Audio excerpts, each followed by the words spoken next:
Arrête de te mentir. Tu n'es pas en paix parce que tu restes accroché à ce que tu aurais déjà dû lâcher. Ton esprit reste attaché à des personnes, des souvenirs, des mots qui n'ont jamais été prononcés et des promesses qui n'ont jamais été tenues. Tu appelles cela amour, loyauté ou espoir, mais en réalité c'est une chaîne qui te retient prisonnier. Personne ne peut retrouver la liberté intérieure s'il insiste pour porter tout ce qui lui fait du mal. Tu as remis ton calme entre des mains étrangères, espérant que d'autres te donnent de la valeur avec leur attention, leur approbation ou leur présence. Mais chaque fois que tu cèdes ta paix à quelque chose que tu ne contrôles pas, tu perds un morceau de toi. Il n'y a pas de pire prison que celle de dépendre émotionnellement de quelqu'un ou de quelque chose pour te sentir complet. Le stoïcisme ne vient pas adoucir tes blessures ni te dire que tout va bien. Il vient te rappeler que la vie est dure, que le monde ne va pas changer pour toi et que ton véritable pouvoir réside dans la façon dont tu choisis de réagir. Tu ne décides pas qui part, qui te fait du mal ou qui t'oublie, mais tu décides si ces choses continuent à avoir du pouvoir sur toi. Aujourd'hui, tu n'as pas besoin de plus de conseils superficiels. Ce dont tu as besoin, c'est de lâcher la corde qui te retient, d'arrêter de supplier des réponses, de poursuivre des explications, de vivre comme si ton bonheur dépendait de quelqu'un d'autre. La paix mentale n'est pas un cadeau que l'on attend, c'est une conquête. Dans cette vidéo, il n'y aura pas de mots doux ni d'excuses pour justifier ta souffrance. Nous allons parler de discipline émotionnelle, de courage pour affronter tes propres attachements et de la force nécessaire pour aimer sans chaîne.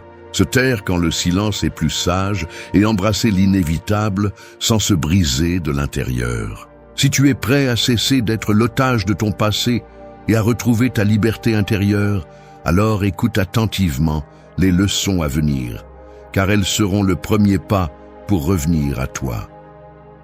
1. Lâche la corde. Si tu as déjà vu quelqu'un couler dans l'eau tout en s'accrochant désespérément à quelque chose qui l'entraîne vers le bas, tu sais que le plus difficile n'est pas de nager vers le rivage, c'est de lâcher ce qui le fait couler. C'est exactement ce que tu fais chaque fois que tu t'accroches à des personnes, des souvenirs ou des situations qui n'ont plus de place dans ta vie.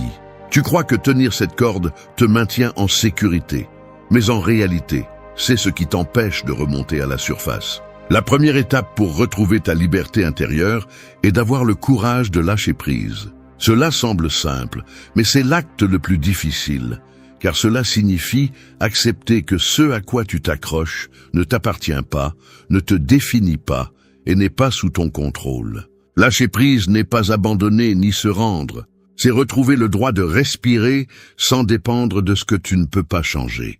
Beaucoup s'accrochent à des relations brisées parce qu'ils pensent que lâcher prise équivaut à perdre. D'autres gardent de vieilles rancunes parce qu'ils croient que les lâcher, c'est pardonner l'impardonnable. Il y a aussi ceux qui ne lâchent pas une idée de l'avenir qui n'est jamais arrivée, convaincus que céder cette illusion signifie accepter l'échec.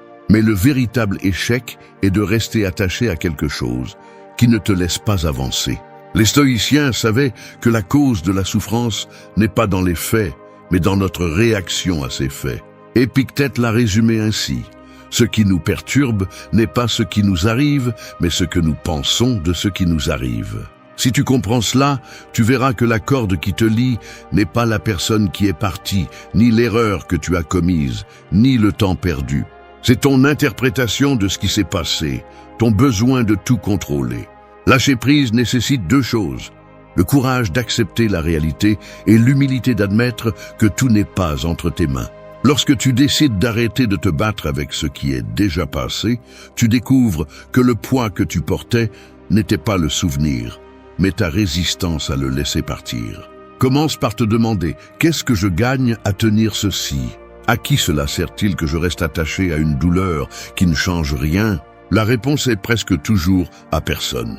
La seule chose que tu gagnes est de rester prisonnier de ce qui n'existe plus. Une façon pratique de lâcher prise est d'écrire ce qui te retient. Mets en mots ce qui te fait mal. Et ensuite, observe si cette douleur dépend de quelque chose que tu peux changer. Si ce n'est pas le cas, reconnais que cette bataille est terminée et que persister dans celle-ci n'est qu'une perte d'énergie inutile. Ensuite, déchire le papier ou range-le loin. C'est un geste symbolique, mais puissant, car il montre à ton esprit que tu es prêt à le laisser partir. Une autre pratique stoïcienne est la dichotomie du contrôle. Sépare ce qui est en ton pouvoir de ce qui ne l'est pas. Ta réaction, tes habitudes, tes paroles, ta discipline, tout cela est sous ton contrôle. Ce que les autres pensent, ce qu'ils décident ou ce que le temps a emporté, non. Lorsque tu te concentres uniquement sur ce que tu peux changer, la corde perd sa force. Lâcher prise n'est pas toujours un acte visible. Parfois, il ne s'agit pas de bloquer quelqu'un, de brûler de vieilles lettres ou de quitter un lieu. Parfois, lâcher prise, c'est arrêter de tourner en rond dans ta tête, c'est arrêter de justifier, de demander pourquoi, de fantasmer sur une fin différente. C'est le moment où tu décides de ne plus nourrir cette histoire avec ton attention. Cela peut faire mal au début. C'est normal, la douleur n'est pas un signe que tu te trompes, mais que l'attachement se brise. Tu le ressentiras comme un vide, mais ce vide n'est pas de la solitude, c'est de l'espace. De l'espace pour la paix, pour revenir à toi, pour apprendre à vivre sans dépendre de quelque chose qui n'existe plus. Lâcher la corde est un acte de rébellion contre l'idée que tu as besoin de t'accrocher à tout pour ne pas perdre. 2. Aime s'enchaîne. L'amour ne devrait pas se sentir comme une cage, mais beaucoup ont été éduqués à le confondre avec la possession.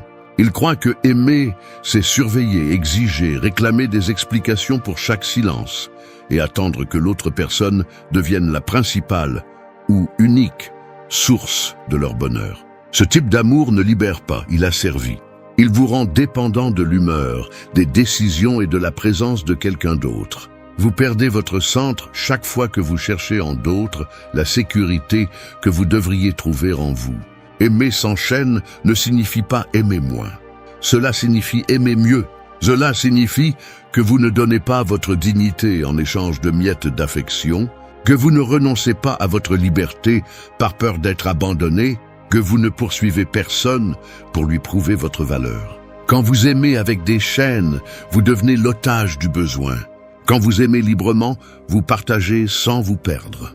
L'amour que le stoïcisme propose est un amour qui respecte la nature changeante de la vie. Marc Aurèle a écrit « Aime le destin qui t'est donné » et cela s'applique aussi aux personnes. Personne n'est obligé de rester pour toujours, pas même toi. Quand tu comprends cela, tu arrêtes de mendier des attentions et tu apprends à apprécier la compagnie tant qu'elle est présente, sans être obsédé par le fait de la retenir. Aimer s'enchaîne commence par comprendre que personne n'est venu au monde pour te compléter. Croire le contraire est à l'origine de nombreuses blessures. Tu ne cherches pas ta moitié d'orange parce que tu n'es pas une moitié. Tu es un être complet qui choisit de partager son chemin. Ce que tu partages est un extra, pas une béquille pour soutenir ton vide. Demande-toi, aimes-tu parce que tu veux partager ta vie ou parce que tu as peur d'être seul ? Si ta réponse penche vers la peur, alors ce que tu ressens n'est pas de l'amour, c'est de la dépendance. Et la dépendance finit toujours par étouffer la relation et toi-même. Une pratique stoïcienne pour cultiver l'amour libre est le détachement conscient. Cela ne signifie pas froideur ou indifférence. Cela signifie que tu te souviens que l'autre a son propre destin, ses propres décisions et que tu ne peux pas les contrôler. Tu l'aimes pour ce qu'il est, pas pour ce que tu espères qu'il soit. Ce type d'amour élimine le ressentiment qui surgit lorsque les attentes ne sont pas remplies. Cela implique également de cesser d'exiger des preuves constantes. Tu n'as pas besoin que quelqu'un te répète tous les jours qu'il t'aime pour le croire, ni de vérifier chaque geste à la recherche de signes de trahison. L'obsession de contrôler les sentiments des autres est une chaîne que tu te poses toi-même. Aimer librement, c'est avoir assez confiance pour ne pas mesurer chaque pas. Si tu veux le pratiquer, commence par renforcer ta propre valeur. Quand tu te sens suffisant par toi-même, tu n'attends pas qu'un autre confirme ton importance. Fais des choses qui nourrissent ton caractère. Prends soin de ta santé mentale. Apprends à apprécier ta propre compagnie. La personne qui se sent complète ne cherche pas de chaîne pour la lier. Elle cherche des mains pour l'accompagner. Un outil utile est la réflexion quotidienne. Examine tes émotions envers les personnes que tu aimes. Demande-toi si ce que tu fais pour elles naît de l'affection ou du besoin de les retenir. Si tu découvres que tu agis par peur, arrête-toi et redirige cette énergie vers ta propre croissance. L'amour mature ne naît jamais de la peur. Aimer sans chaîne signifie aussi savoir quand se retirer sans haine ni rancœur. Parfois, aimer mieux, c'est laisser partir. Permettre à l'autre de suivre son chemin même si le tien est différent. S'accrocher juste pour ne pas perdre est une forme d'égoïsme déguisée en dévotion. L'amour libre ne promet pas l'absence de douleur, mais il évite la souffrance inutile. 3. Accepte le silence. Le silence est inconfortable pour celui qui craint de s'écouter lui-même. Beaucoup de personnes préfèrent le bruit constant, les conversations vides ou les réseaux sociaux allumés jour et nuit, juste pour ne pas affronter ce que leur esprit murmure quand tout devient calme. Mais le silence n'est pas un ennemi.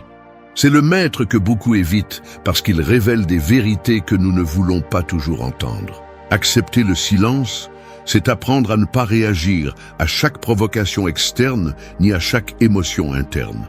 C'est arrêter de remplir chaque pause avec des explications, des justifications ou des mots inutiles.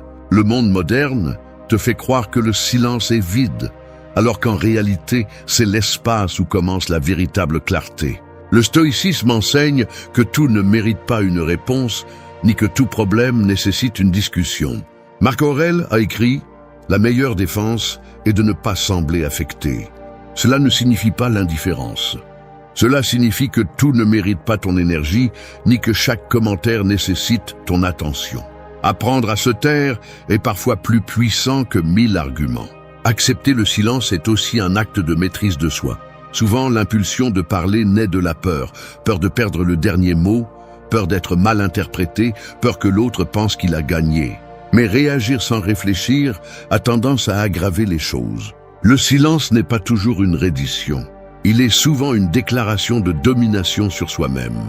Dans les relations personnelles, le silence peut être un refuge. Tu n'as pas besoin d'expliquer chaque décision que tu prends, ni de justifier chaque pas que tu fais. Le besoin constant de donner des explications est une autre chaîne qui vole ta paix. Les personnes qui te respectent vraiment ne demandent pas que tu traduises chaque silence. Elles comprennent que parfois se taire est une façon de protéger ton énergie. Pour pratiquer le silence, commence par observer avant de répondre. Chaque fois que tu ressens l'envie de répondre rapidement, fais une pause. Demande-toi si ce que tu vas dire apporte de la valeur ou satisfait simplement un ego blessé. Cette pause est la porte de la maîtrise de soi. Une autre pratique est de consacrer des moments de la journée à être complètement silencieux, sans distraction ni écran. Au début, cela peut être inconfortable, mais avec le temps, tu découvriras que le silence n'est pas vide. Il est plein de réponses. C'est l'espace où tu peux reconnaître tes émotions sans le bruit externe qui les déforme. Accepter le silence est aussi un outil pour guérir les blessures. De nombreuses discussions prolongées ne font que perpétuer la douleur, tandis qu'un silence bien choisi coupe le cycle de conflit. Se taire n'efface pas ce qui s'est passé, mais te permet de le traiter sans nourrir plus de ressentiment. Le silence t'apprend à écouter. Quand tu arrêtes de remplir les espaces avec des mots, tu commences à remarquer ce que les autres communiquent réellement avec des gestes, des tons et des actions. Tu deviens plus conscient, plus présent. Le stoïcisme est en grande partie apprendre à être présent sans se laisser emporter par le bruit des impulsions. Imagine que ton esprit est un lac. Chaque mot inutile, chaque discussion inutile, chaque pensée répétitive est une pierre qui agite l'eau. Le silence est quand tu arrêtes de jeter des pierres et que le lac commence à se calmer, révélant le reflet clair de ce qui se trouve en dessous. Accepter le silence n'est pas facile dans un monde qui récompense le scandale et confond le volume avec le pouvoir. Mais le véritable pouvoir réside dans le calme de celui qui n'a pas besoin de crier pour se faire respecter, ni de parler pour se sentir fort. 4. Vis le présent. La plupart des gens ne vivent pas dans le présent. Ils habitent dans les fantômes du passé ou dans les illusions de l'avenir. Ils se réveillent en pensant à ce qu'ils ne peuvent plus changer ou à ce qui n'existe pas encore. Et pendant ce temps, l'instant qu'ils ont devant eux leur échappe comme de l'eau entre les doigts. C'est ironique, le seul moment réel est celui que tu vis en ce moment même, et pourtant c'est celui qui est le plus négligé. Vivre le présent ne signifie pas oublier le passé, ni ignorer l'avenir. Cela signifie ne pas permettre à l'un ou à l'autre de te voler l'instant présent. Le passé n'a plus de pouvoir sur toi, sauf celui que tu décides de lui accorder. Et l'avenir, aussi bien que tu le planifies, reste incertain. La seule chose que tu peux habiter, apprécier et transformer est le moment présent. Le stoïcisme insiste sur cette idée parce qu'il savait que l'esprit humain a tendance à s'asservir à ce qui a été et ce qui pourrait être. Marc Aurèle a écrit « La vie de chacun est composée du présent. Ce qui reste est passé ou incertain. » Cette phrase frappe parce qu'elle est vraie. Ce que tu vis aujourd'hui est la seule chose qui t'appartient vraiment. Le problème est que nous confondons souvent nous inquiéter avec nous préparer. Penser à ce qui pourrait mal se passer demain ne te rend pas plus fort. Cela ne fait que te voler de l'énergie pour affronter le présent. Revivre constamment ce qui s'est déjà passé ne te rend pas plus sage. Cela ne fait que rouvrir des blessures qui devraient être en train de cicatriser. Pour vivre le présent, tu as besoin d'entraîner ton attention. Ce n'est pas un slogan d'auto-assistance. C'est une pratique consciente. Cela signifie que lorsque tu manges, tu manges. Lorsque tu marches, tu marches. Lorsque tu écoutes, tu écoutes. Cela signifie que tu ne vérifies pas ton téléphone pendant que tu parles à quelqu'un, ni que tu fantasmes sur des scénarios futurs pendant que tu apprécies un repas.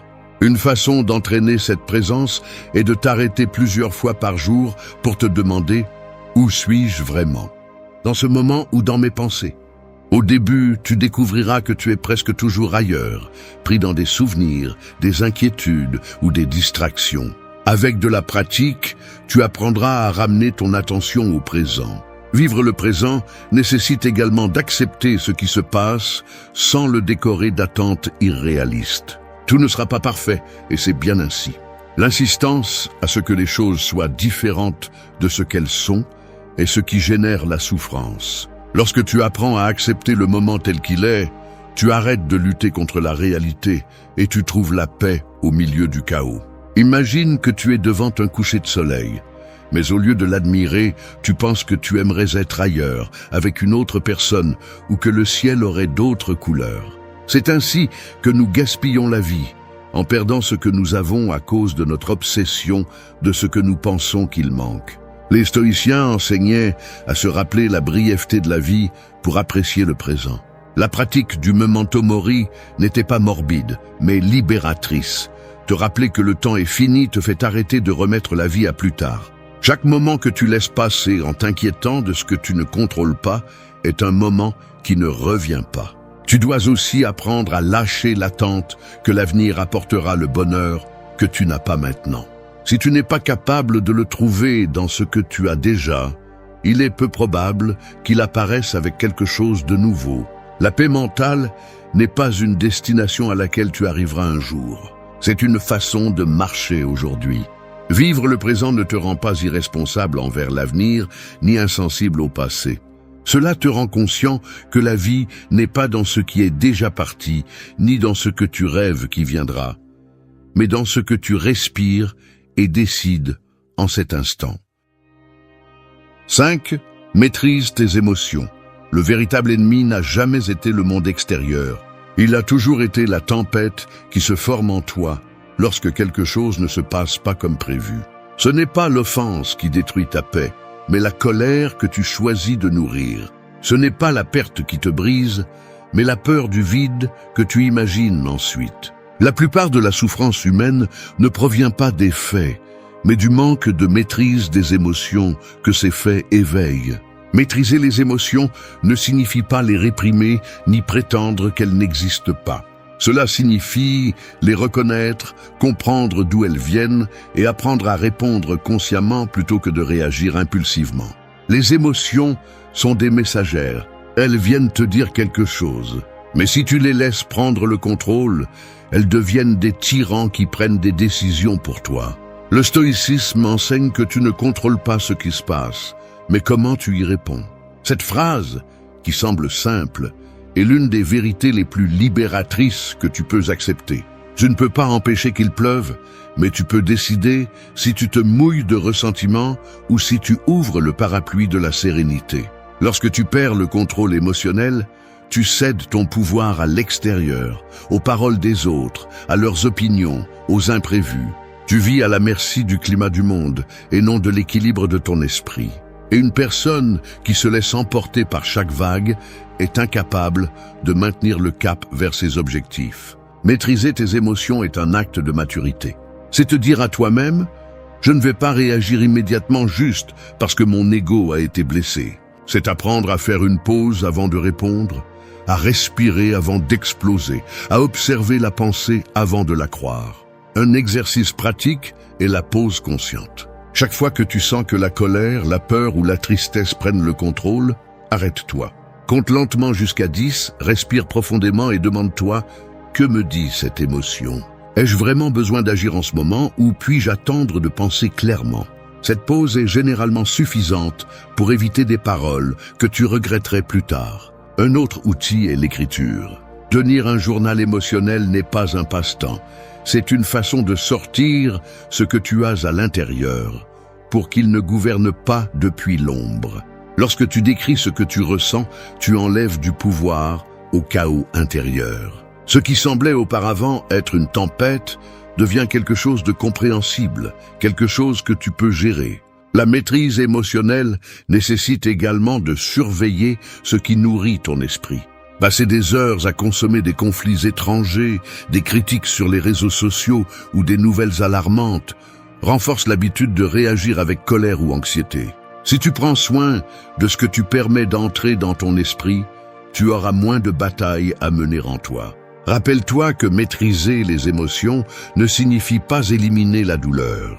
La douleur est inévitable. Tu perdras, tu seras déçu, tu subiras des injustices. Ce que tu peux éviter, c'est la souffrance supplémentaire qui découle de la résistance, de vouloir que les choses soient différentes de ce qu'elles sont. Imagine que tu es au milieu d'une tempête en mer. Je ne peux pas arrêter la pluie ni calmer le vent, mais tu peux contrôler le gouvernail. Ce gouvernail, c'est ton esprit. Tant que tu le tiens fermement, peu importe la hauteur des vagues, tu continues à diriger ton bateau là où tu veux aller. Une personne émotionnellement maîtrisée n'est pas froide ni distante.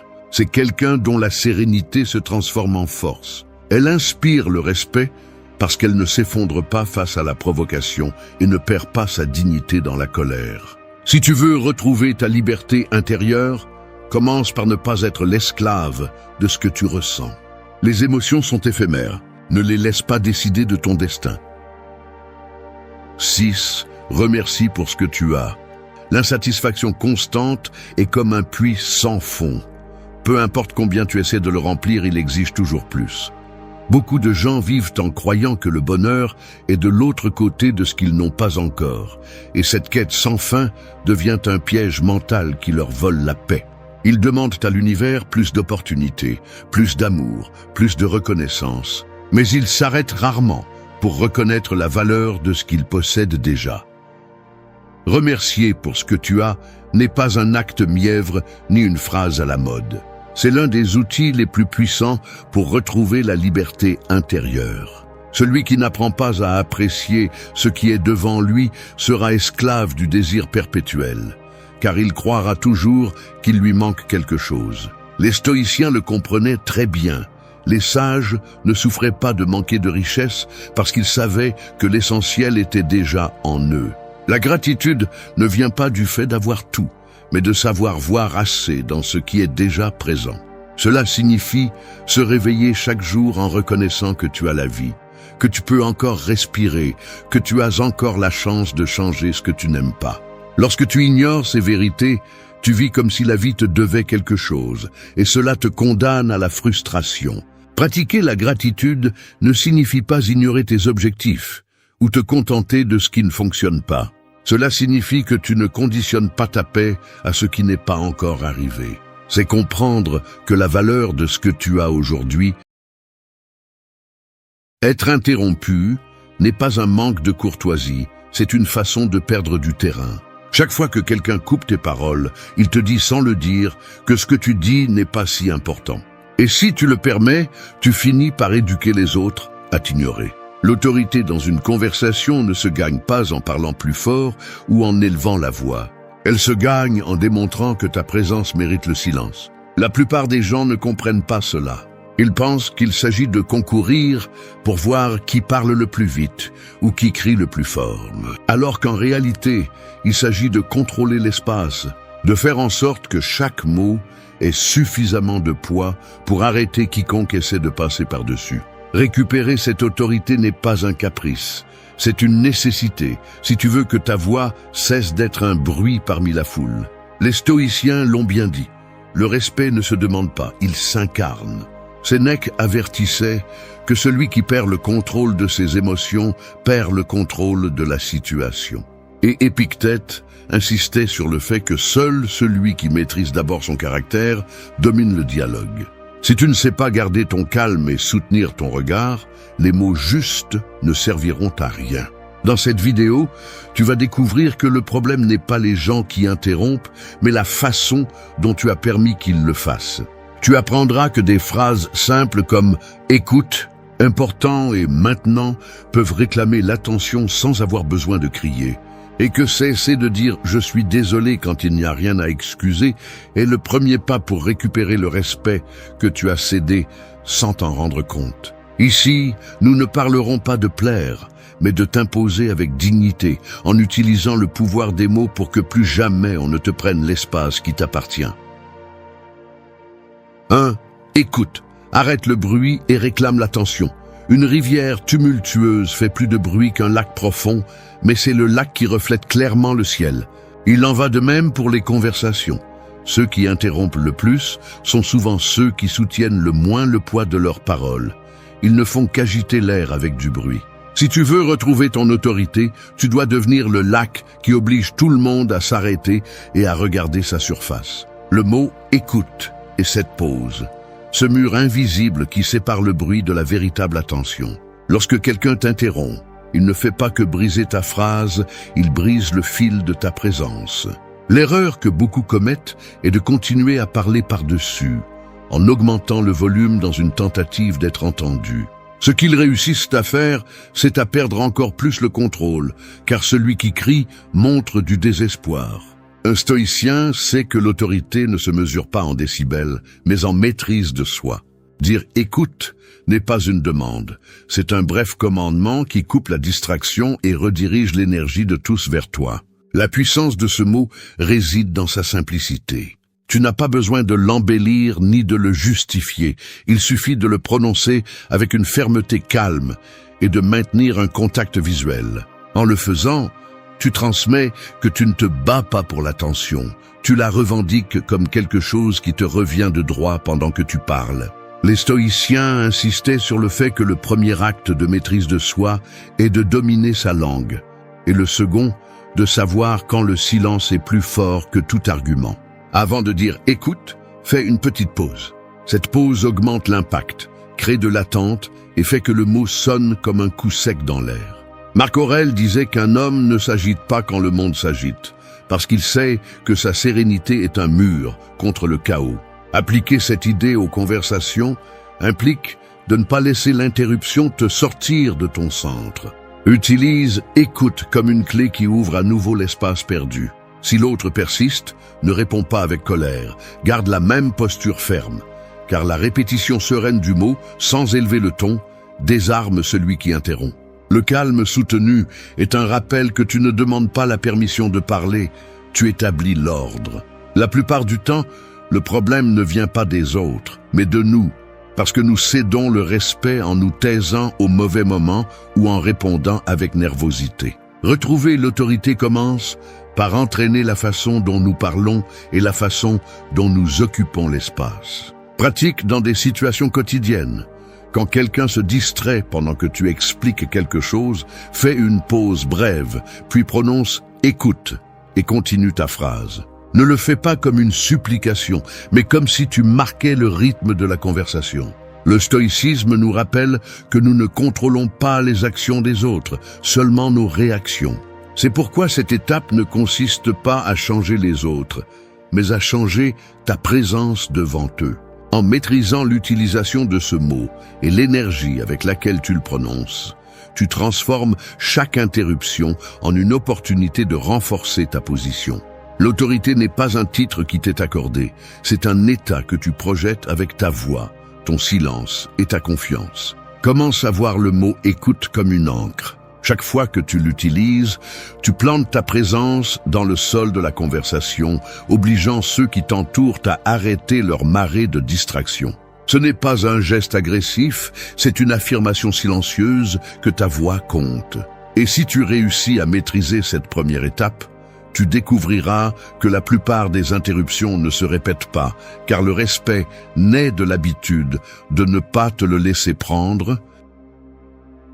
2. C'est important. Prioriser ton message sur celui des autres. Dans toute conversation, il y a des hiérarchies invisibles qui se révèlent par la façon dont les gens écoutent. Ce n'est pas la voix la plus forte qui commande, mais celle qui fait que tout le monde se penche légèrement en avant pour ne pas perdre un seul mot. C'est comme être au milieu d'une tempête. Il y a des milliers de gouttes qui frappent le sol, mais seul le tonnerre fait taire tout le monde. Le mot important est ce tonnerre, un rappel qui coupe le bruit et oblige les autres à reconnaître que ce que tu es sur le point de dire mérite attention. L'erreur la plus courante en parlant est de supposer que tout le monde appréciera le message juste parce que tu le prononces. En réalité, les gens sont souvent pris dans leurs propres pensées, attendant leur tour pour répondre ou distraits par ce qu'ils veulent dire ensuite. Si tu ne marques pas le poids de ta voix, tu passeras inaperçu. Dire important n'est pas un ornement. C'est un signal d'alerte qui établit la priorité et change immédiatement le focus. La clé est dans la façon dont tu l'utilises. Il ne s'agit pas de le crier ou de le répéter à chaque phrase, car il perdrait sa force. Il est plus efficace lorsque tu le places juste avant une idée clé et que tu laisses un petit silence après, permettant aux mots de s'installer dans l'air. Ce silence fonctionne comme un crochet qui oblige les autres à regarder dans ta direction. Le respect naît lorsque les mots sont accompagnés de pauses qui démontrent le contrôle, pas l'anxiété. Épictète enseignait que ce n'est pas ce que tu dis, mais comment tu le dis qui révèle ton caractère. Si tu dis « c'est important » avec un ton ferme et posé, tu montres clairement que tu ne cherches pas à rivaliser avec personne, mais que ton message mérite la priorité par sa propre valeur. En le faisant, tu envoies également un signal silencieux de leadership, car les leaders ne mendient pas l'attention.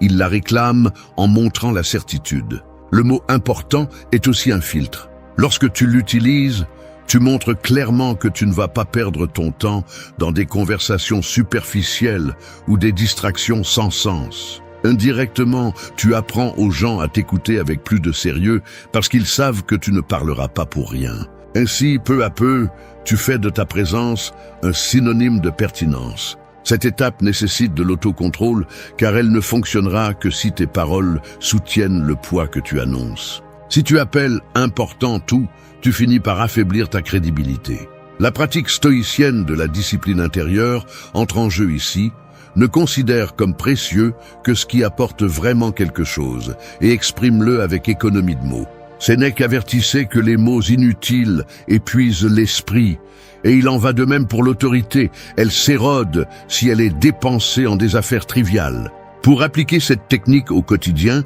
commence à observer tes conversations. Chaque fois que tu remarques que tu vas partager une idée essentielle, arrête-toi brièvement, regarde la personne dans les yeux et dis « c'est important » avant d'exposer ton point de vue. Cette pause non seulement capte l'attention, mais te rappelle aussi que ce que tu vas dire doit valoir la peine. De cette façon, tu entraînes ton esprit à parler avec intention au lieu de remplir les silences par habitude. L'autorité véritable ne vient pas de l'imposition de la peur ou de parler au-dessus des autres, mais de marquer clairement ce qui a la priorité. En maîtrisant l'utilisation de ce mot, tu obtiendras non seulement le respect des autres, mais tu affineras aussi ton propre critère sur ce qui mérite d'être dit. Dans un monde saturé de bruit, la voix qui sait quand et pourquoi dire « important » sera toujours écoutée en premier. 3. Maintenant, ramène tout le monde au présent. En évitant les distractions. Le temps est comme du sable qui s'échappe entre les doigts. Et dans les conversations, c'est la même chose. Pendant que tu parles, Beaucoup pensent déjà à ce qu'ils vont répondre, au téléphone qui vibre dans leur poche ou aux problèmes qu'ils ont laissés en suspens à la maison. Chaque seconde d'attention qui se dirige vers le passé ou l'avenir est un fil qui rompt le tissu de ton message. Le mot « maintenant » est le fil qui les recoue. C'est le lien qui ramène les gens au présent et les oblige à ancrer leur esprit dans ce qui se passe devant eux.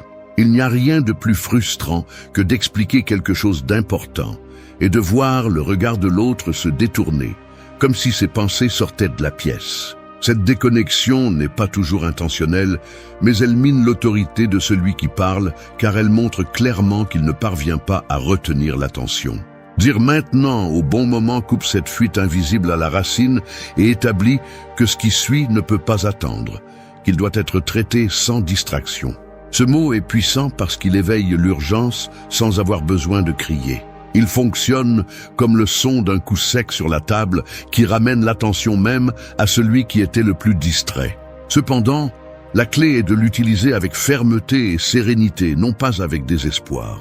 Quand tu dis « écoute ça maintenant » ou « j'ai besoin que tu prêtes attention maintenant », tu ne demandes pas une faveur. Tu fixes une limite de temps qui exige une présence immédiate. Marc Aurèle écrivait que perdre le présent, c'est perdre la vie elle-même, car le passé n'existe plus et l'avenir n'est pas encore arrivé. Appliquer cette idée dans les conversations signifie que la valeur de ton message dépend de ce que tout le monde l'expérimente au moment où tu le partages, pas après, ni au milieu d'autres distractions. Dire maintenant, c'est comme ouvrir une porte et indiquer avec le regard que le moment d'entrée est celui-ci, pas après. Il faut faire attention au ton, car le mot peut sembler agressif s'il est lancé brusquement. Ce que nous cherchons, ce n'est pas d'intimider, mais d'imposer de la clarté. Un stoïcien ne perd pas le contrôle pour obtenir de l'attention. Il la projette avec maîtrise de soi et conviction. Avant d'utiliser « maintenant », fais une courte pause, puis dis le mot avec une voix ferme et posée. Cette combinaison de silence et de précision lui donne plus de poids que n'importe quel cri. Cette étape nécessite du courage, car elle t'oblige à affronter directement la distraction des autres. Il ne suffit pas de vouloir du respect, il faut revendiquer le moment présent sans craindre de déranger. En le faisant, tu ne récupères pas seulement le fil de la conversation, tu éduques aussi ceux qui t'entourent à valoriser l'ici et maintenant comme le terrain où tout se passe. Pour le pratiquer, observe les situations quotidiennes. Lors de réunions où tu remarques que l'attention se disperse, interromps calmement en disant « Revenons à ce qui compte maintenant » ou « Je veux que tout le monde écoute ceci maintenant ».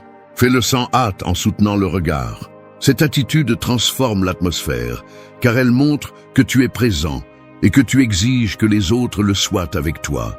Le stoïcisme enseigne que celui qui maîtrise le présent maîtrise le cours de sa vie. Ce mot est un outil pour te rappeler à toi et aux autres que le pouvoir de ce que tu dis n'existe qu'à l'instant où tu l'exprimes. En apprenant à utiliser « maintenant », tu ne récupères pas seulement l'attention, mais tu redonnes du sens et de l'urgence à chaque conversation, faisant en sorte que tes mots ne se perdent pas dans le bruit qui menace toujours de l'extérieur. 4. Je suis désolé. Montre l'erreur de céder ton pouvoir en l'utilisant. Un pont suspendu semble solide jusqu'à ce que quelqu'un marche sur une planche lâche. Alors tout le pont chancelle. Dans les conversations, cette planche lâche est souvent la phrase « Je suis désolé » utilisée quand elle ne devrait pas l'être. Elle est petite, elle semble inoffensive, mais dès que tu la prononces au mauvais moment, tout le poids de ton autorité se déplace et commence à s'enfoncer. Chaque fois que tu t'excuses pour parler, pour interrompre, pour exprimer ton point de vue, tu cèdes un morceau de terrain et tu enseignes aux autres qu'ils peuvent te marcher dessus sans conséquence. Dire « je suis désolé » est précieux lorsque tu reconnais une véritable erreur, mais quand cela devient un réflexe automatique, cela finit par affaiblir ta voix. Beaucoup de gens commencent leur phrase par un « je suis désolé » par habitude. « Je suis désolé, mais je voulais dire » ou « je suis désolé, puis-je ajouter quelque chose ?» Ils pensent que c'est une marque de politesse, alors qu'en réalité, c'est un geste de soumission qui invite les autres à interrompre. Cette inclinaison invisible fait que ton message perde sa fermeté avant même de sortir de ta bouche. Le stoïcisme enseigne que le véritable respect naît de vivre avec cohérence et dignité. Il ne s'agit pas de devenir arrogant ou de nier la courtoisie, mais de reconnaître que ta voix mérite d'être présente sans avoir à t'excuser pour exister. Pour retrouver ton autorité, remplace cette habitude par une alternative qui maintient le contrôle de la conversation. Écoute, il y a plus. Cette phrase accomplit deux choses en même temps. Elle reconnaît que tu n'as pas terminé et revendique l'espace qui te revient sans paraître agressive.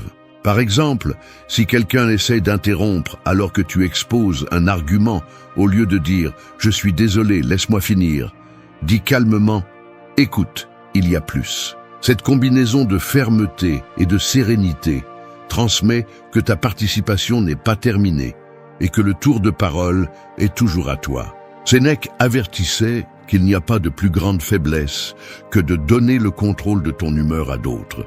Chaque fois que tu cèdes avec un « je suis désolé » inutile, tu donnes cette clé.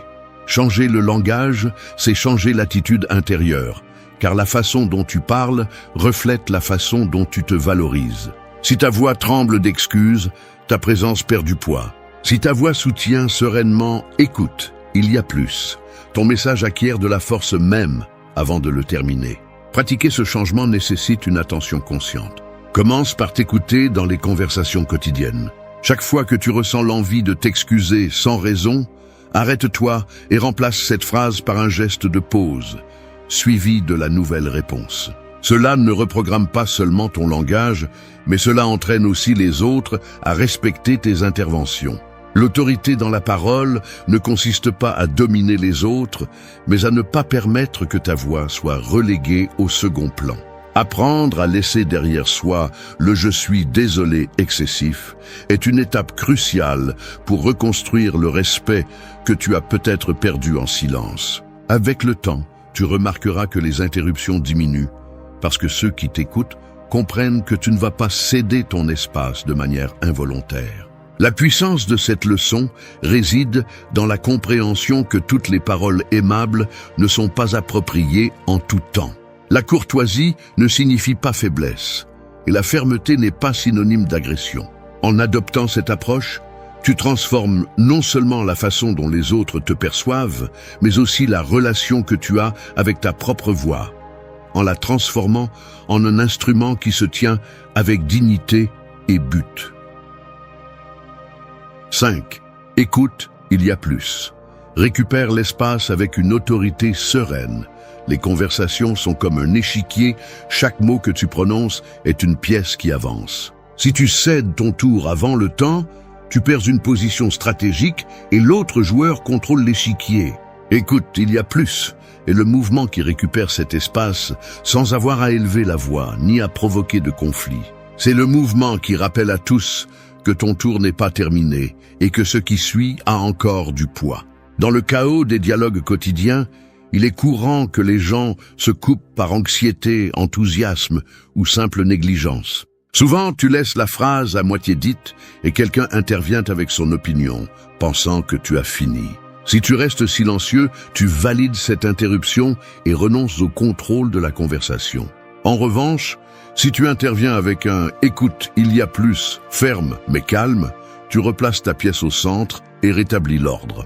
Cette technique fonctionne parce qu'elle transmet un message implicite. Tu n'as pas encore fini et ce qui suit mérite de l'attention. C'est une phrase qui ne cherche pas à confronter, mais à rediriger la dynamique vers le respect mutuel.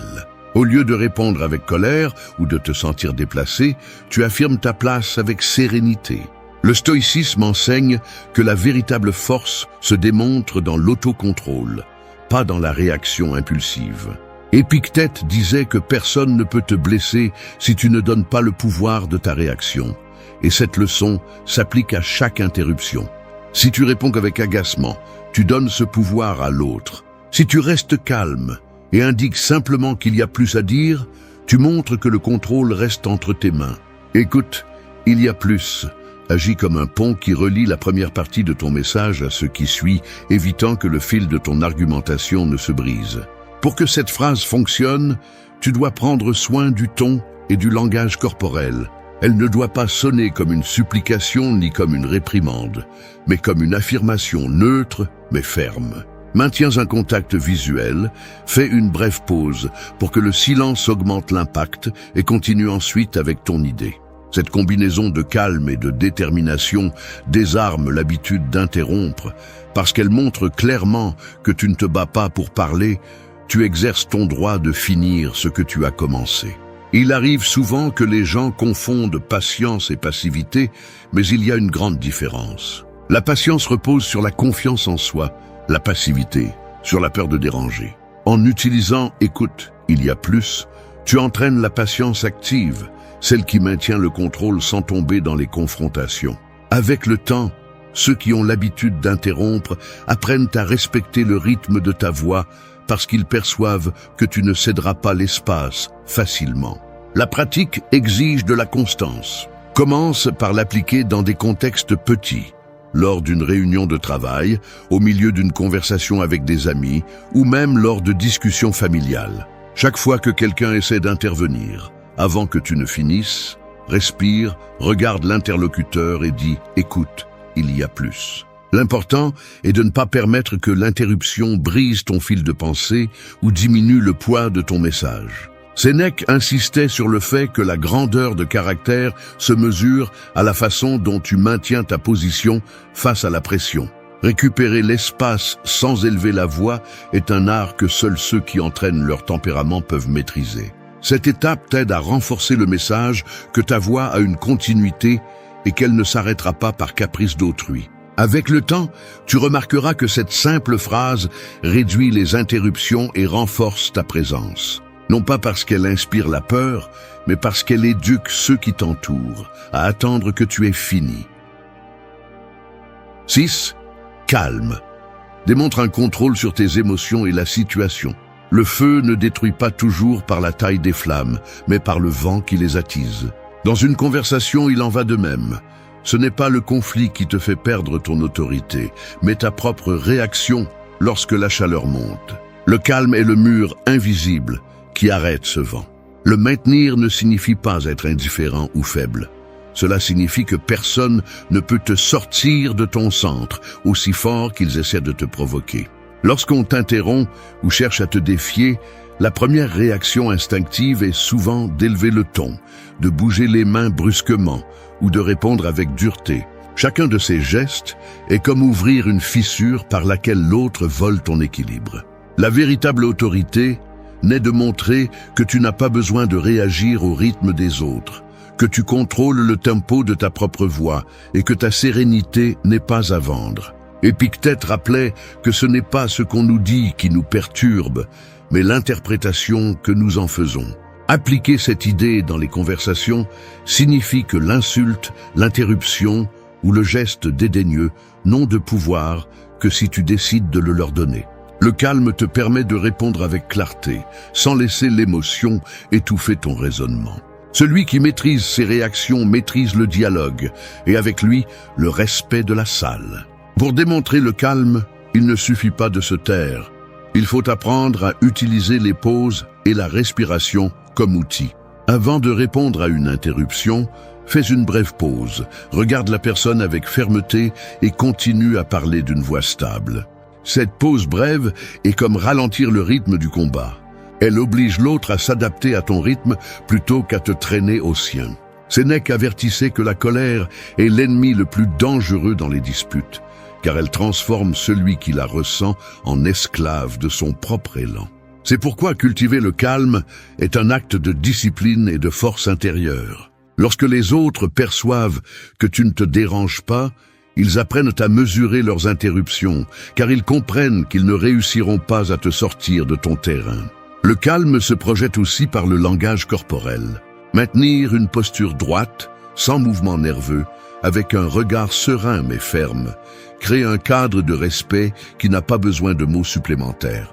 Si ta voix est stable et que ton expression reflète l'autocontrôle, les autres sentent qu'il y a une limite invisible qu'il ne vaut mieux pas franchir. Pratiquer cette étape nécessite un entraînement conscient. Commence par des situations simples. Lorsque quelqu'un parle par-dessus toi, évite de répondre précipitamment, respire et attends une seconde avant de continuer. Si la conversation devient tendue, ralentis le rythme de tes mots au lieu de l'accélérer. Ce petit changement transmet que tu restes en charge, même sous pression. Marc Aurèle disait que l'esprit tranquille est la forteresse la plus imprenable. En appliquant ce principe, tu transformes ta sérénité en un bouclier qui non seulement protège ton autorité, mais élève le niveau de la conversation. Personne ne respecte celui qui perd le contrôle à la première provocation. En revanche, tout le monde écoute avec plus d'attention celui qui reste imperturbable, alors que les autres s'agitent. Maîtriser le calme n'est pas facile, mais c'est la base sur laquelle tout le reste est construit. Sans lui, les mots perdent leur fermeté, les silences se remplissent de tension et ta présence se dilue. Avec lui, même les phrases les plus simples acquièrent de la force, car elles proviennent de quelqu'un qui n'est pas emporté par le courant émotionnel. Cette étape te permettra non seulement de maintenir l'autorité sur le moment, mais aussi de gagner un respect durable que aucun cri ne peut obtenir. Arrête de croire que pour être respecté, tu as besoin de crier plus fort que les autres. Le véritable respect ne se demande pas, ne s'achète pas et ne s'impose pas par des menaces. Il se gagne par la façon dont tu marches, par le silence que tu gardes et par la cohérence entre ce que tu dis et ce que tu fais. Les gens sentent quand quelqu'un a le contrôle de lui-même, et ce type de présence n'a pas besoin de présentation. Nous vivons entourés de bruit. Tout le monde a une opinion, tout le monde interrompt, tout le monde essaie d'être vu.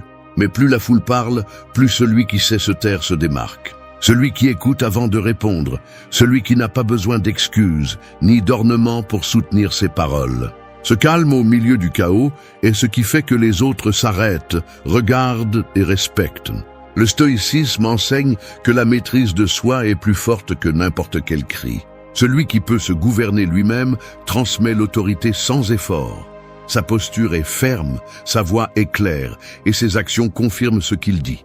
Il n'a pas besoin de convaincre qui que ce soit, car chaque geste confirme son caractère.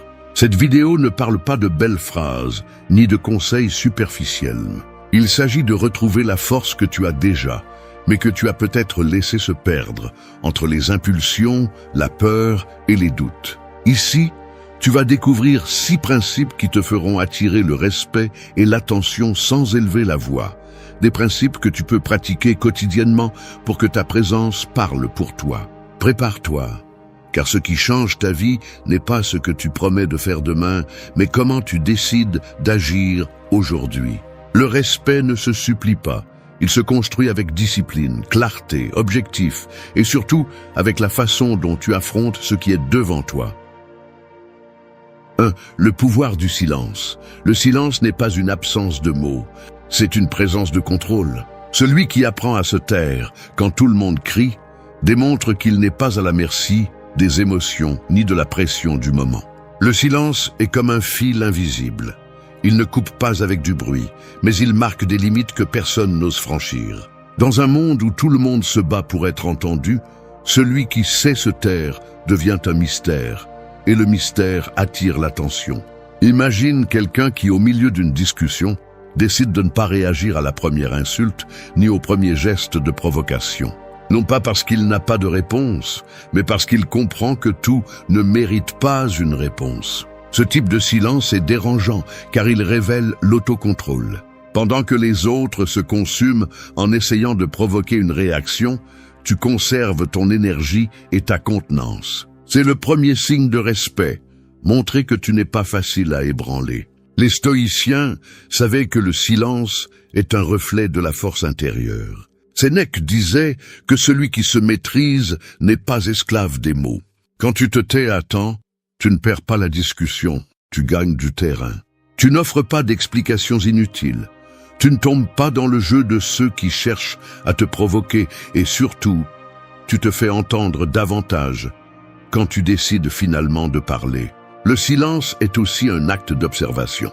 Pendant que les autres se précipitent pour remplir l'espace avec des opinions et des jugements, tu as l'avantage d'écouter, d'analyser et de comprendre avant de répondre. C'est un outil de stratégie. Celui qui écoute d'abord a plus de pouvoir pour choisir ses mots ensuite. Dans cet espace que tu tais, tu démontres que tu n'agis pas par impulsion, mais avec intention. Pratiquer le pouvoir du silence ne signifie pas se retirer ni se cacher. Cela signifie choisir avec soin quand parler et quand laisser le silence parler pour toi. Par exemple, lors d'une réunion où tout le monde cherche à impressionner avec des discours, rester serein et écouter attentivement fait que ta voix, à la fin, a un poids différent. Non pas parce que tu cries, mais parce que tu as choisi le moment opportun pour intervenir. Le silence protège aussi ta dignité. Chaque fois que tu réponds avec des mots que tu n'as pas pensés, tu offres aux autres le contrôle de ton état émotionnel. Chaque fois que tu réagis immédiatement, tu perds un morceau d'autorité. Le silence te rend le commandement. Il te donne des secondes pour réfléchir, pour te rappeler qui tu es et pour agir conformément à tes principes, pas aux provocations. Dans la vie quotidienne, appliquer ce principe nécessite de la discipline. Cela signifie apprendre à contenir l'impulsion d'opiner sur tout, éviter de se justifier quand ce n'est pas nécessaire et comprendre que tu n'as pas à expliquer ta valeur à personne. Parfois, le silence est la réponse la plus puissante aux critiques, aux commérages ou aux provocations, car il met en évidence la faiblesse de ceux qui cherchent ta réaction. Pense aux figures qui inspirent le plus de respect. Ce ne sont pas celles qui parlent le plus, mais celles qui parlent moins, mais avec sens. Leur silence n'est pas vide. C'est une déclaration qu'ils ne jouent pas le jeu des apparences. Chaque moment où tu te tais fermement, tu construis une image de quelqu'un qui n'a pas besoin de l'approbation des autres pour valider son caractère. Le pouvoir du silence, alors, n'est pas passivité. C'est action contenue. C'est montrer que ton esprit commande sur ta langue et que tu ne te laisses pas agiter par ce que les autres disent. Un homme ou une femme qui maîtrise le silence devient quelqu'un qui se fait entendre, sans avoir à élever la voix. C'est le type de respect qui ne se supplie ni ne se négocie, il s'inspire. 2. Respect dans ta posture. Avant de prononcer un seul mot, tu communiques déjà qui tu es. La façon dont tu te tiens, comment tu maintiens ton regard et la manière dont tu occupes l'espace en disent plus que n'importe quel discours. Ta posture est le langage silencieux que les gens interprètent sans s'en rendre compte. Et bien souvent, elle détermine si on te prend au sérieux ou non. Un corps voûté, des épaules tombantes et un regard fuyant transmettent le doute et la fragilité, même si tu te sens fort à l'intérieur. En revanche, un corps droit, ferme mais détendu, avec la tête haute, dit sans mots « Je sais qui je suis et je n'ai pas besoin de le prouver ». Le respect commence là, dans la façon dont tu habites ton propre corps. Les stoïciens comprenaient que le contrôle de soi ne réside pas seulement dans l'esprit, il se reflète également dans la forme physique. Marc Aurèle a écrit sur la dignité que même le soldat le plus fatigué doit montrer. Ne pas laisser la fatigue traîner le corps ou le découragement affaisser les épaules. La posture, donc, n'est pas seulement une habitude physique, c'est une déclaration de force intérieure. Observe ceux qui inspirent un respect authentique. Leur démarche n'est ni précipitée ni craintive.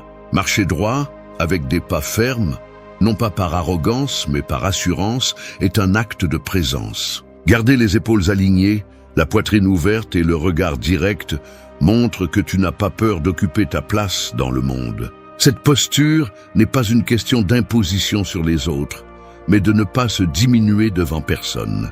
Dans un environnement quotidien, une posture ferme te distingue même en silence. Par exemple, dans une salle pleine de personnes qui gesticulent exagérément ou cherchent de l'attention, celui qui reste serein, avec le dos droit et les bras détendus, projette le contrôle. Ce calme physique n'impose pas seulement le respect. Il génère également la confiance chez les autres, car il montre que tu n'es pas dominé par l'anxiété ou la nervosité. Une bonne posture est aussi un rappel interne. Quand tu te redresses, quand tu lèves le menton et fixes le regard sans arrogance, tu dis à ton esprit que tu ne fuis pas et ne cèdes pas de terrain. C'est une ancre physique qui t'aide à garder ton calme, même lorsque les circonstances tentent de te déstabiliser. Les stoïciens insistaient sur le fait que le corps et l'esprit doivent être entraînés ensemble, car tu ne peux pas aspirer à un esprit ferme en vivant dans un corps qui s'effondre sous la tension. Pratiquer le respect dans ta posture ne nécessite pas une perfection militaire, mais une conscience constante. Commence par corriger l'habitude de te voûter lorsque tu te sens mal à l'aise ou incertain. Maintiens le contact visuel assez longtemps pour montrer de l'intérêt et de la conviction, sans agressivité. Ne croise pas les bras comme un bouclier, ni ne bouge les pieds avec nervosité, car ces gestes inconscients transmettent l'insécurité. Dans les conversations importantes, ta posture peut changer la façon dont on te perçoit. Si tu te penches trop en avant, tu sembles désespéré d'obtenir l'approbation. Si tu recules avec les bras croisés, tu sembles fermé ou sur la défensive. En revanche, si tu restes centré, avec les épaules détendues, le regard ferme et les mains visibles mais calmes, tu projettes l'ouverture et le contrôle. Ce langage corporel parle avant toi et souvent plus fort que ta voix. Le respect dans la posture n'a rien à voir avec le fait de paraître intimidant ou de prétendre être supérieur. C'est plus simple et plus puissant. Cela signifie que tu ne permets pas aux circonstances ni aux émotions de te faire fléchir. Cela signifie que même au milieu de la tension, tu continues à occuper ta place avec dignité. Ce type de présence calme l'atmosphère et oblige les autres à te traiter avec considération, car tu démontres l'autocontrôle sans dire un seul mot. 3. Prouve avec des faits.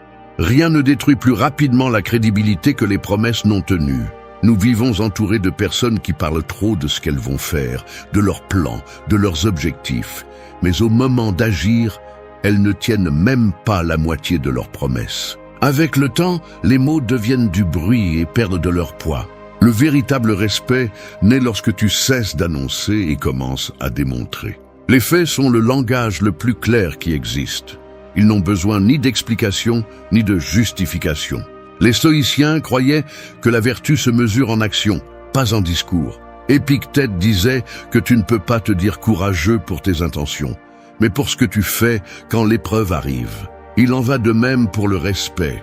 Personne ne te le donne pour ce que tu promets, mais pour ce que tu accomplis. Si chaque mot que tu prononces est soutenu par des faits, tu construis une réputation solide qui parle pour toi-même lorsque tu te tais. Quand tu tiens tes promesses, tu ne démontres pas seulement de la discipline, tu envoies aussi un message puissant que tu es une personne digne de confiance. Et la confiance est le fondement de tout respect authentique. Les gens ne suivent pas celui qui parle le plus, ils suivent celui qui tient ses promesses. Pense à n'importe quel leader que tu admires.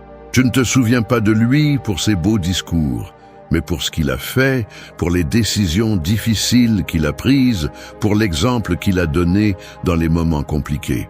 Dans la vie quotidienne, prouver avec des faits signifie agir sans avoir besoin d'annoncer chaque étape. Si tu décides de changer une habitude, ne le proclame pas sur les réseaux sociaux, fais le changement et laisse les résultats parler. Si tu promets quelque chose au travail, livre-le même avant la date limite. Si tu donnes ta parole à quelqu'un, tiens-la, même si personne ne te surveille. Ce type de cohérence entre ce que tu dis et ce que tu fais est de plus en plus rare, et c'est pourquoi il se démarque. Celui qui prouve avec des faits n'a jamais besoin de se défendre avec des excuses. Au lieu de te justifier, d'expliquer pourquoi tu n'as pas pu, tu fais ce qui est approprié. Cette cohérence non seulement élève ton respect aux yeux des autres, mais renforce aussi ta propre estime de toi. Tu sais que tu peux avoir confiance en toi, et cela se voit dans ta façon de parler, dans ton attitude, et même dans ton silence. Il y a quelque chose de puissant à surprendre les gens avec des résultats plutôt qu'avec des mots. Le silence précédent crée de l'attente. Les faits ultérieurs confirment que tu ne cherchais pas des applaudissements, mais à atteindre ton objectif. Ce contraste fait que chaque action de ta part gagne le double de respect, car les gens comprennent que ce que tu dis n'est pas du vent, c'est une promesse tenue. Le stoïcisme enseigne que nous ne devons pas vivre pour impressionner, mais pour nous améliorer. Agir avec constance est plus difficile que de parler de grandeur, mais c'est le chemin qui forge un caractère solide. Dans un monde plein de discours vides, quelqu'un qui tient ses promesses devient une rareté admirée. Ce type de personne n'a pas besoin de hausser la voix pour être entendu. Il suffit de montrer des résultats pour que sa présence ait du poids. Pratiquer ce principe nécessite de la discipline et de l'humilité.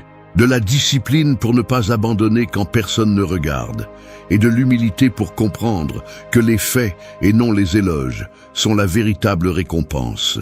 Cela signifie arrêter d'annoncer ce que tu vas faire pour éviter la tentation d'impressionner avec des mots. Cela signifie choisir d'agir, même lorsque les autres attendent des explications. Le respect qui est obtenu par les faits est difficile à gagner, mais aussi impossible à perdre tant que tu maintiens la cohérence. Il n'y a pas d'argument plus fort qu'une action accomplie. Il n'y a pas de défense plus solide que le résultat visible. C'est pourquoi, si tu veux être pris au sérieux, parle moins et agis plus. 4. Parle clairement. Les mots peuvent construire des ponts ou ériger des murs. Beaucoup de gens pensent qu'ils doivent parler de manière compliquée, remplir leurs phrases de fioritures et de jargon pour impressionner, mais tout ce qu'ils réussissent à faire, c'est de semer la confusion et de s'éloigner.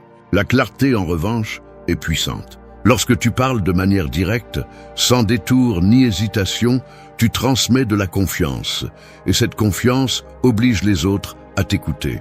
Le respect ne vient pas du volume de ta voix ou de la complexité de ton vocabulaire. Il vient de la manière dont tu fais passer ton message intact. Un homme ou une femme qui s'exprime avec précision ne laisse pas de place aux malentendus ou aux doutes.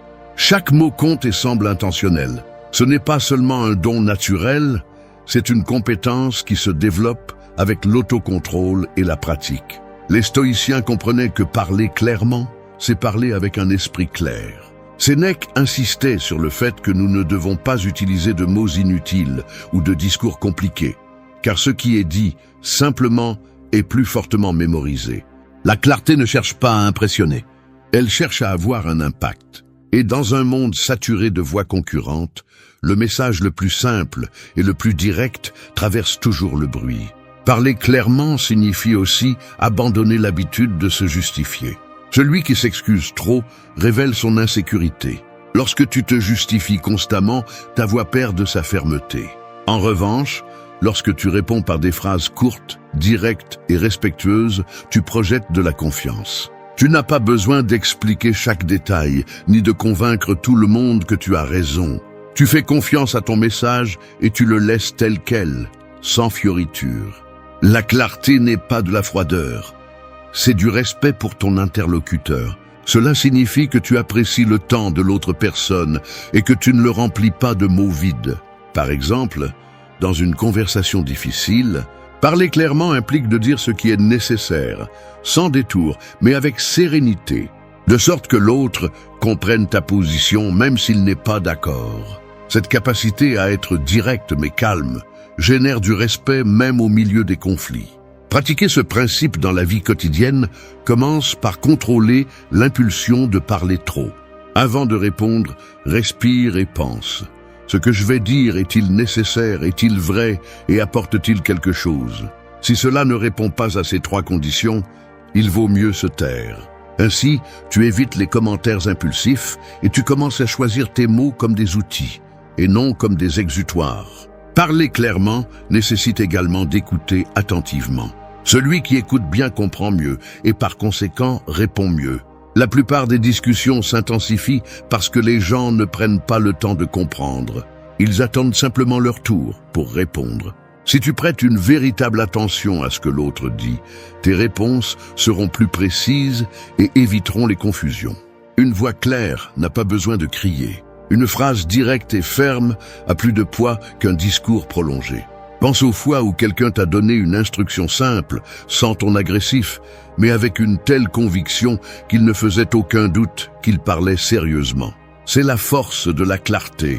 Elle coupe le bruit, élimine l'excès et ne laisse que l'essentiel. Parler clairement ne te fait pas seulement respecter par les autres.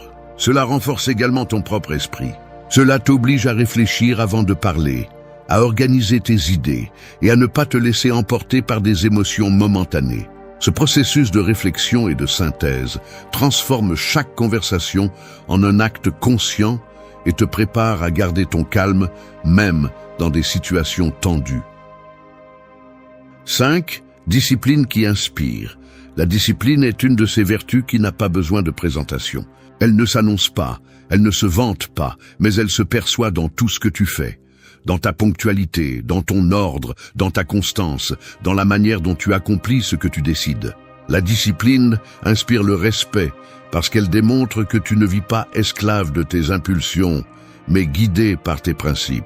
Alors que beaucoup cèdent à la commodité ou aux excuses, celui qui maintient sa routine, ses habitudes et sa parole s'élève au-dessus du reste. Les stoïciens considéraient que la maîtrise de soi était la forme la plus haute de liberté.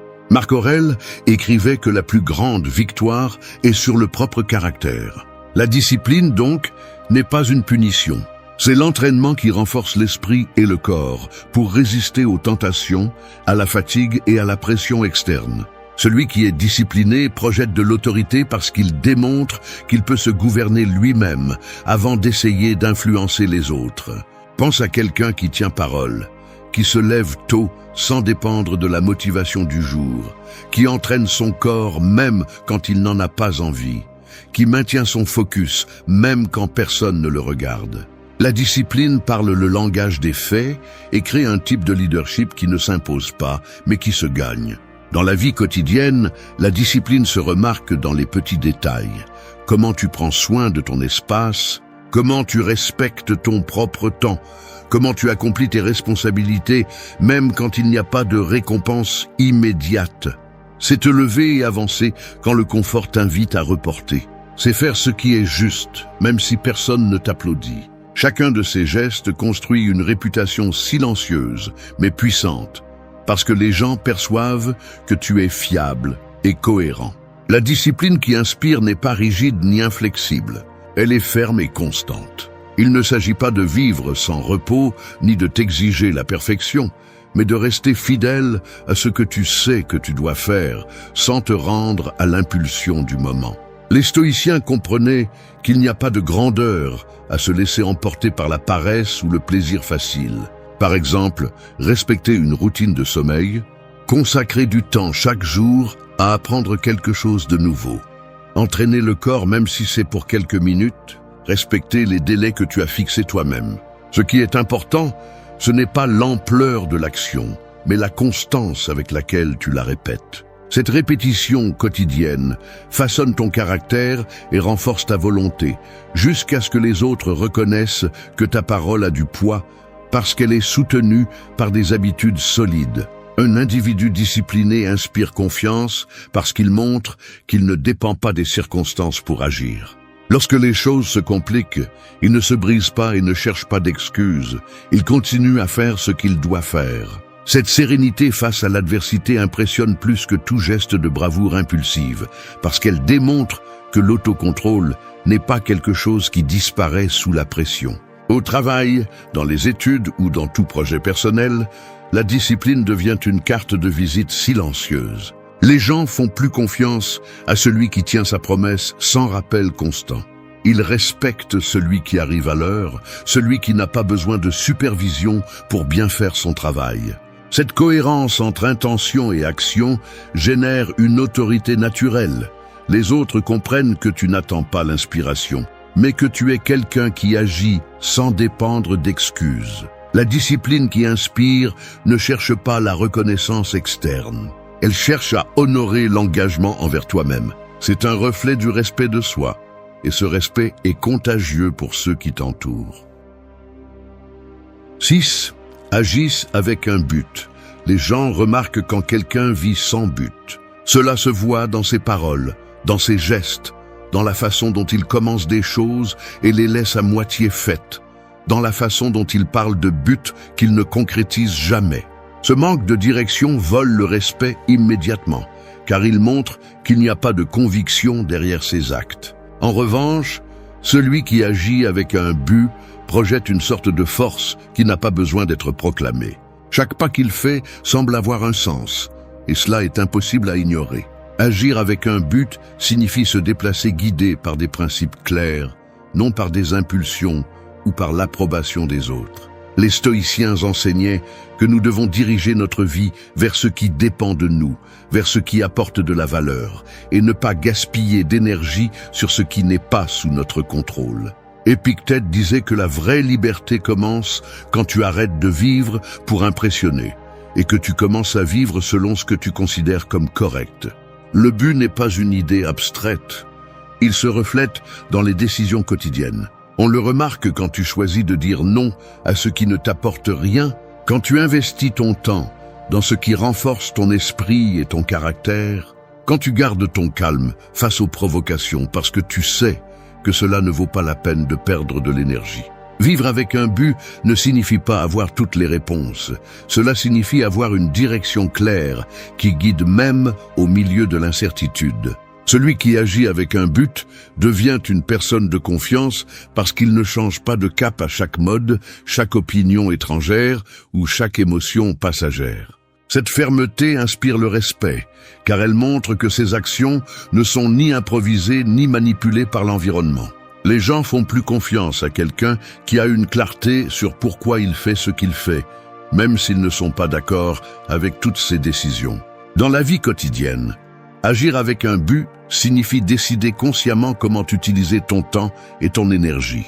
C'est éviter les discussions inutiles, ne pas tomber dans les provocations et choisir avec qui tu partages ton attention. Cela implique également d'établir des limites claires, car tu sais que dire oui à tout est trahir ton véritable chemin. Ce type de décision ne plaît pas toujours aux autres, mais elle renforce ton intégrité et ta réputation.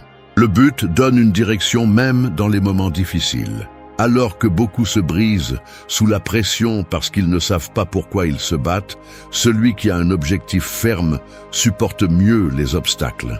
La clarté d'un but fonctionne comme une ancre.